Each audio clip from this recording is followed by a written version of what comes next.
Año 987. Un invierno áspero había azotado las aldeas de Noruega. Los campos eran pobres, la pesca escasa, y los clanes se encontraban inquietos por la falta de nuevas tierras donde asentarse. En ese clima de incertidumbre, el caudillo Eirik Rafnsson, hombre de imponente figura y mirada de hierro, reunió a 20 guerreros para emprender una expedición hacia lo desconocido. La meta era clara: buscar un nuevo rumbo más allá de Groenlandia, tierras fértiles donde la sangre y el acero abrieran paso a la gloria. Los hombres juraron lealtad al viaje, aunque en sus corazones se agitaba un miedo silencioso. El mar del norte no era terreno de hombres, sino de dioses y monstruos. Se decía que en las aguas árticas navegaban espíritus que congelaban el aliento, y que más allá de la bruma solo había abismos. La travesía comenzó con cantos y ánimos altos. El Drakkar, con su cabeza de dragón tallada en la proa, surcaba las aguas con firmeza. Los vikingos remaban al ritmo de los tambores, y en las noches, bajo las luces verdes de la aurora boreal, recordaban las sagas de sus antepasados. Pero el tiempo empezó a quebrar la voluntad. La niebla se espesó hasta ocultar el cielo. El sol parecía un círculo pálido, siempre distante, y el frío mordía los huesos incluso con pieles gruesas. El mar, en lugar de darles alimento, devolvía cadáveres de peces y focas que flotaban hinchados en la superficie. Los hombres comenzaron a murmurar entre sí que habían ofendido a Ægir, dios del océano, o que los Draur, los muertos sin descanso, los seguían en las profundidades. Un día, tras semanas de remar, divisaron en el horizonte la silueta de una isla perdida entre la bruma. Al acercarse, descubrieron costas afiladas de roca negra, cubiertas de hielo y nieve. El viento silbaba como un lamento perpetuo. A primera vista parecía inhabitada, pero pronto encontraron restos de un antiguo asentamiento, chozas derrumbadas, maderas carcomidas por el salitre y piedras que aún conservaban marcas de runas. No había cuerpos, ni esqueletos, ni señales de batalla, como si sus habitantes simplemente se hubieran desvanecido en el aire. Los vikingos recorrieron las ruinas en silencio. Algunos tocaron los grabados rúnicos con reverencia, otros escupieron sobre ellos creyendo que eran maldiciones. Todo olía a abandono, a tiempo detenido. «Aquí vivieron los nuestros», dijo uno de los guerreros, recogiendo un brazalete oxidado que llevaba el símbolo de Thor. «¿Pero qué los hizo desaparecer?». Nadie respondió. El silencio de la isla pesaba más que el rugido del mar. Eirik ordenó montar un campamento. Encendieron hogueras en medio del viento helado y clavaron lanzas en la tierra para marcar territorio. Pero aquella noche, mientras los hombres trataban de dormir, varios juraron escuchar pasos entre las chozas vacías. Otros aseguraron ver sombras moverse al borde de la lumbre, demasiado rápidas para ser humanas. La isla, aunque parecía desierta, los observaba.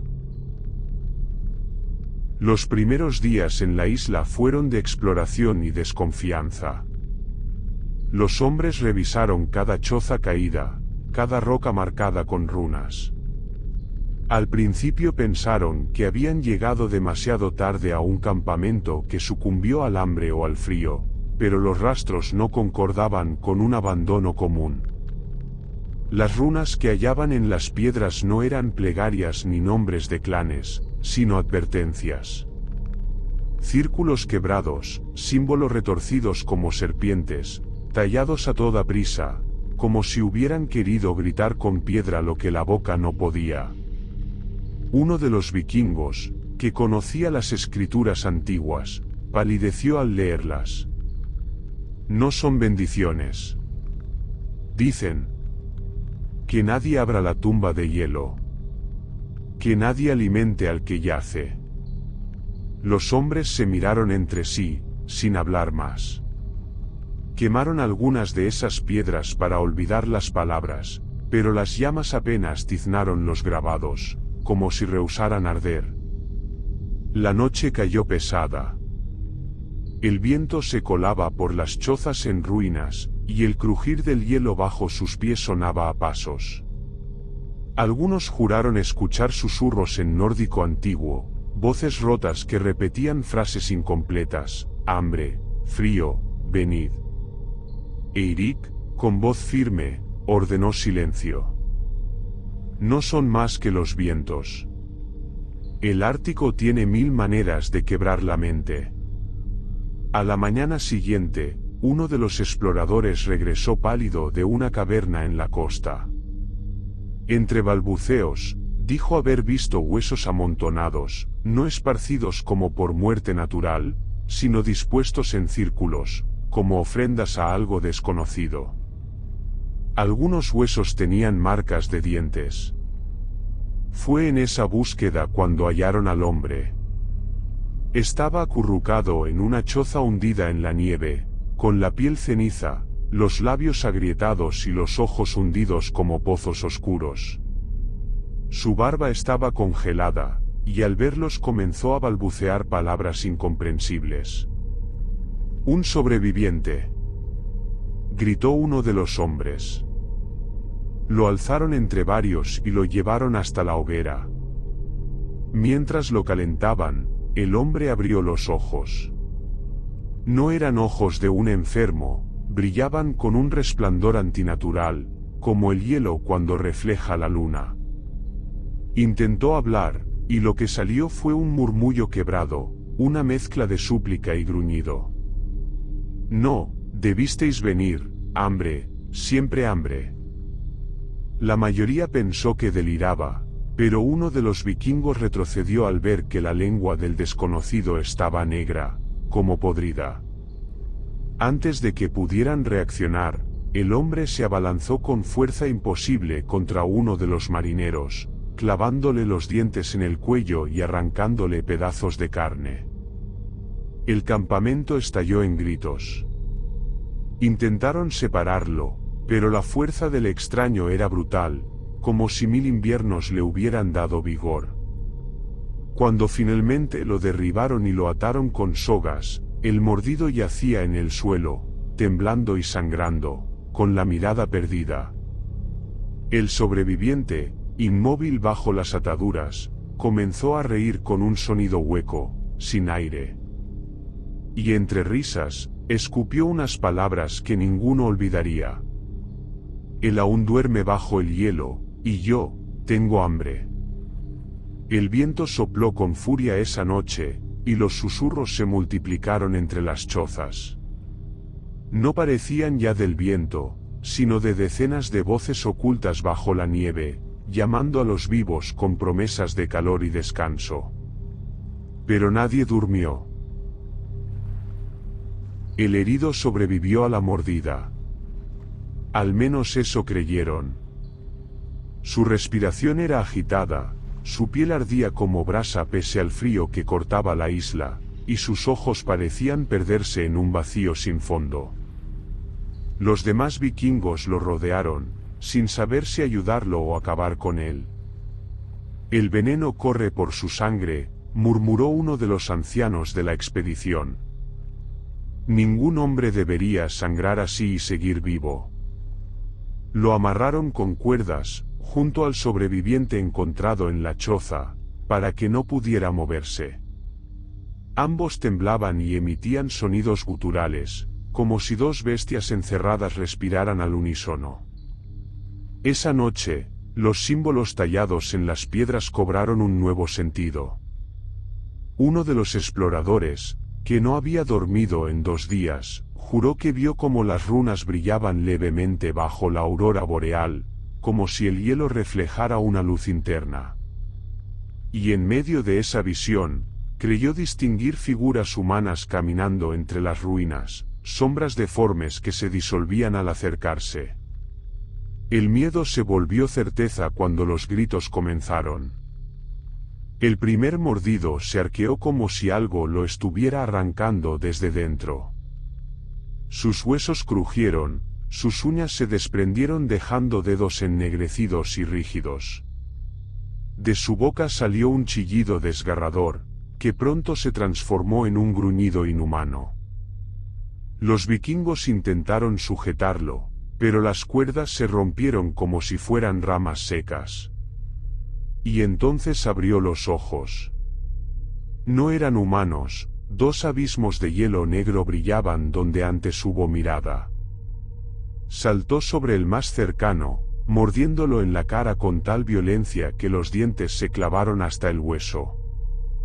La sangre tiñó la nieve. El otro prisionero, el supuesto sobreviviente, comenzó a convulsionar en ese mismo instante, liberándose de sus ataduras con fuerza monstruosa. Al caer al suelo, se puso de pie en un solo movimiento, sin vacilación, como un animal que vuelve a la caza después de siglos de hambre. El caos se desató. Las hachas cortaban carne, los escudos se alzaban, pero cada vez que derribaban a uno de los resucitados, éste se volvía a levantar, más violento, más hambriento. Solo el fuego parecía detenerlos, y en medio de la batalla algunos guerreros comenzaron a arrojar cuerpos enteros a las hogueras improvisadas, el humo llenando el aire de un hedor indescriptible. Pero lo peor estaba por llegar. Los recién mordidos empezaron a temblar, a llorar, a suplicar entre dientes, antes de caer de rodillas. Los demás los rodearon, indecisos, pero en cuestión de minutos también abrieron los ojos con ese mismo brillo oscuro y se unieron a la carnicería. Eirik, con la espada manchada de sangre, gritó entre el estrépito: «Esto no es enfermedad, ni maldición de los dioses. Es el infierno hecho carne». El joven Skallagrim, jadeando, observó hacia las montañas de hielo que se alzaban al norte. Por un instante juró ver grietas brillando en la distancia, como si algo encerrado bajo la isla se estuviera moviendo. Y entonces comprendió el sentido de las runas grabadas: no abrir la tumba de hielo. Pero ya era tarde. La tumba estaba abierta. Y su hambre había despertado. La isla ardía en gritos. Los hombres de Eirik luchaban como lobos acorralados, pero cada golpe de hacha solo retrasaba lo inevitable. Los muertos caían, pero se alzaban de nuevo con crujidos de huesos y gruñidos que helaban la sangre. El fuego, único recurso que los detenía, se extinguía con el viento feroz que soplaba desde las montañas. Las hogueras chisporroteaban y morían, dejando a los vikingos rodeados de sombras. Y en esas sombras, docenas de figuras emergían de la nieve, guerreros antiguos, mujeres, incluso niños, todos con la piel rígida y los ojos como brasas de hielo. Eirik, espada en mano, se abrió paso entre la horda. Cada tajo arrancaba cabezas, cada pisada aplastaba cráneos, pero el mar de cuerpos era interminable.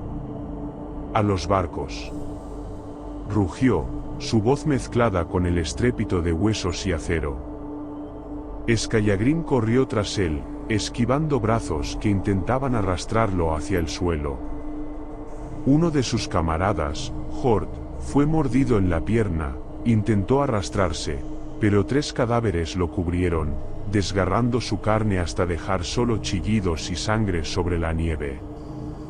Los vikingos retrocedieron hacia la costa, pero cada paso era un sacrificio. Uno caía, otro era devorado vivo, y sus gritos se unían al coro macabro que parecía retumbar desde las entrañas de la isla. Cuando por fin divisaron el campamento y los barcos varados, Eirik detuvo en seco a Skallagrim. El suelo temblaba. Del interior de las montañas se alzó un estruendo, como hielo partiéndose en 1000 pedazos. Y entonces, grietas azules se abrieron en los glaciares, liberando un resplandor enfermizo. Entre ellas, las siluetas de figuras enormes parecían moverse, como si un ejército entero hubiera estado enterrado bajo la isla desde hacía siglos. «No es solo hambre», susurró Eirik, con la cara cubierta de sangre y escarcha. «Es un ejército de muertos». Un grupo de zombies se lanzó sobre él en ese instante. Eirik empuñó su espada por última vez, decapitando a dos y partiendo a un tercero en dos mitades. Pero la horda lo envolvió, arrancándole los brazos, devorando su rostro mientras gritaba a Skallagrim con voz rota. «¡Corre, maldito, corre!». Skallagrim, con lágrimas congeladas en su barba, obedeció. Corrió hasta los barcos, pero solo quedaba un bote pequeño. Lo empujó con fuerza al agua, mientras los muertos lo seguían con pasos lentos pero constantes. Una mano cadavérica alcanzó a sujetar su pierna, y él, con un tajo desesperado, le partió los dedos ennegrecidos antes de lanzarse al bote. Remó con furia, sin mirar atrás. El rugido de la isla, los gritos de sus hermanos y el crujido de los glaciares lo acompañaron hasta que la niebla lo envolvió por completo. La isla desapareció en la bruma. Pero el eco de los muertos siguió persiguiéndolo en su mente. El bote de Skallagrim navegó durante días, empujado por corrientes inciertas. El guerrero ya no tenía fuerzas para remar, su piel estaba quebrada por el frío, sus manos sangraban bajo los callos y su barba estaba endurecida por la escarcha. No comía, apenas bebía agua de nieve derretida con su propio calor. Lo único que lo mantenía despierto eran los recuerdos de los gritos, de los rostros de sus camaradas devorados, de la última mirada de Eirik al sacrificarse para que él escapara. Finalmente, una mañana gris, divisó la costa de Islandia. El mar lo arrastró suavemente hacia la orilla, donde unas pocas casas de pescadores se levantaban entre la bruma. Skallagrim intentó ponerse de pie en el bote, pero sus piernas no lo sostuvieron. Cayó de rodillas y reptó hasta la arena congelada, dejando tras de sí un rastro de sangre y escarcha. Los pescadores corrieron a socorrerlo, envolviéndolo en pieles. «¿Quién eres? ¿Qué ha pasado?», le preguntaron. El joven levantó la vista. Sus labios morados apenas podían moverse. Murmuró con un hilo de voz quebrado. «Los muertos caminan en el hielo».